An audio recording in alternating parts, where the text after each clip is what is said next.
আমরা আমরা we live in days not in years. মানুষ জীবন মূল্য আয়ুতে নেহে কল্যাণকৃত কর্মে।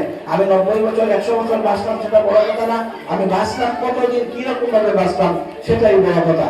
মাঝে মধ্যে দেখবে এখন আইএস অফিসার হয়েছে রিক্সাওয়ালার একটা ছেলে, এক্সাম্পল নাই কি, মাঝে মধ্যে শোনা যায় বোম্বের একটা রিক্সাওয়ালার ছেলে বা ঠেলাওয়ালার ছেলে আইএস হয়েছে।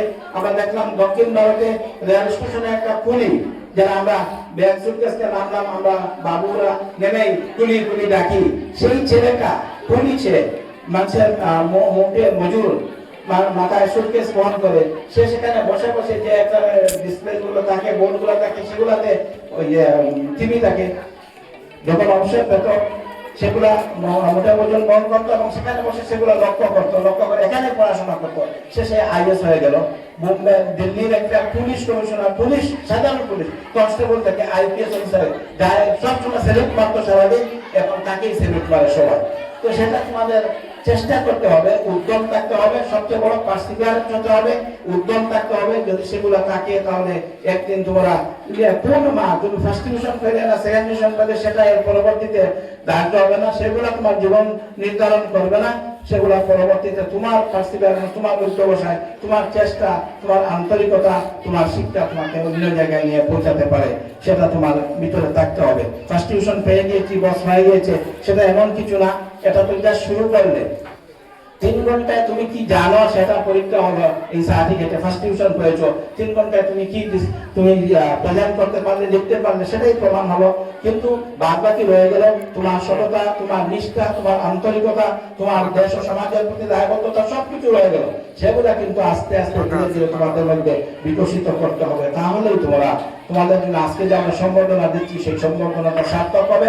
একদিন আমরা এখান থেকে পুরো বিচিত্র ব্যাপার না, এখান থেকে আইএস, আইপিএস, ইউনিভার্সিটি করে অধ্যাপক, আরো ভালো ভালো পোস্টে সায়েন্টিস্ট সেগুলা হয়ে যেতে পারে। এবং এখানে আমরা যদি সেরকম ভাবে একটা সভা পরবর্তীতে করতে পারি, আমরাই কৃতার্থ হবো, আমাদের এলাকা কৃতার্থ হবে। এবং এটা বিচিত্র ব্যাপার না, এখন গ্রাম অঞ্চল থেকে যেরকম ভাবে একে একে বের হচ্ছে বিরাট প্রতিভা। কিছুদিন আগে শিলচর থেকে একটা ছেলে শিলচর দিল্লিতে all India institute of medical science থেকে এমবিবিএস করেছে, তারপরে ওটা এমডি করেছে, এবং দেখলাম সোশ্যাল মিডিয়া দেখলাম রাষ্ট্রপতির হাত থেকে অ্যাওয়ার্ডটা নিচ্ছে। শিলচর একটা ছেলে এবং একবারে নিম্ন মধ্যবিত্ত পরিবারের ছেলে রাষ্ট্রপতির হাত থেকে অ্যাওয়ার্ড নিচ্ছে। তো তোমরা ভাবো না এগুলো অনেক কল্পনা, কোনো কিছু কল্পনা নেই জীবনে, কল্পনা বলতে কিছু নেই, সব বাস্তব। যদি আমরা চেষ্টা করি, যদি আমরা আন্তরিকতা থাকে, যদি নিষ্ঠা থাকে এবং সেই সঙ্গে যদি সততা থাকে, তাহলে সেগুলো নিয়ে আমরা একটা আমার চূড়ান্ত জায়গায় পৌঁছতে পারি।